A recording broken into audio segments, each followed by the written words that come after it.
Hi friend, welcome to मेजवानी show. तर आज आपण मेजवानी शोमध्ये आंबा सिरीज सुरू आहे. त्यातील आज आपण दुसरा प्रकार पाहणार आहोत, तो म्हणजे आंबापुरी. तर आज आपण आंबापुरी पाहणार आहोत, आमरस पुरी नाही. तरी आंबापासून पुरी कशी बनवायची याची रेसिपी पाहणार आहोत. चला तर मग यासाठी लागणारं आपलं जे साहित्य आहेत ते पाहूयात.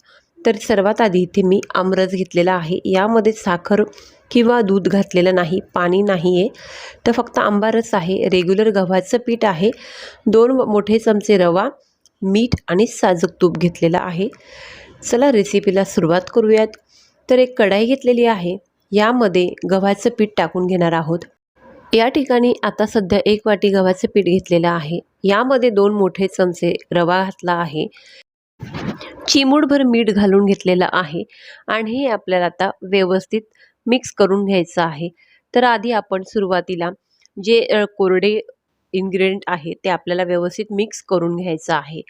त्यानंतर या ठिकाणी 1 मोठा चमचा साजूक तूप टाकून घेणार आहोत आणि संपूर्ण गव्हाच्या पिठाला आणि रव्याला आपल्याला ते व्यवस्थित लावून घ्यायचं आहे, मिक्स करून घ्यायचं आहे.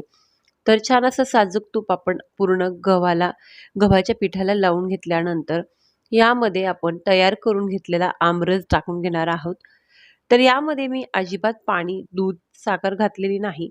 तर आंब्याच्या फोडी मिक्सरला फिरवून आमरस तयार करून घेतलेला आहे. आणि आता आपण यामध्ये 2 चमचे पिठी साखर घालून घेणार आहोत. तर तुम्ही हवं तर वाटीमध्ये सुद्धा पिठी साखर टाकून मिक्स करून घेऊ शकता. तर इथे मी 2 मोठे चमचे पिठी साखर टाकून आपल्याला हे व्यवस्थित मिक्स करून मळून घ्यायचं आहे. तर तुमचा आमरस कितपत आंबट आहे त्याप्रमाणे तुम्हाला साखर कमी अधिक करायची आहे. तर इथे मी आपल्याला अजून पीठ लागणार आहे. तर अजून 1 वाटी गव्हाचं पीठ घेतलेलं आहे आणि थोडं करून ते आपल्याला टाकून घ्यायचं आहे आणि व्यवस्थित गोळा जो आहे तो मळून घ्यायचा आहे. गोळा छान मळून झाल्यानंतर इथे साजूक तूप टाकून आपल्याला हे व्यवस्थित मिक्स करून घ्यायचं आहे. तूप छान असं लावून घ्यायचं आहे आणि आपला हा गोळा जो आहे तो 15 ते 20 मिनिटासाठी बाजूला ठेवून देणार आहोत. म्हणजे रवा जो आहे तो छान असा फुलून येईल. तर खूप घट्ट किंवा सैलसर आपण गोळा मळून घेतलेला नाही. तर अशा पद्धतीने गोळा मळून आपण ह्या बाजूला 20 मिनिटासाठी ठेवून देऊयात. 20 मिनिटानंतर तुम्ही पाहू शकता गोळा जो आहे तो छान असा आपला छान सेट झालेला आहे आणि आता हा गोळा पुरी लाटण्यासाठी तयार झालेला आहे. तर अगदी छोटासा गोळा घेतलेला आहे. याची आपल्याला पुरी लाटता येईल एवढा आकाराचा आपण गोळा घेतला आहे.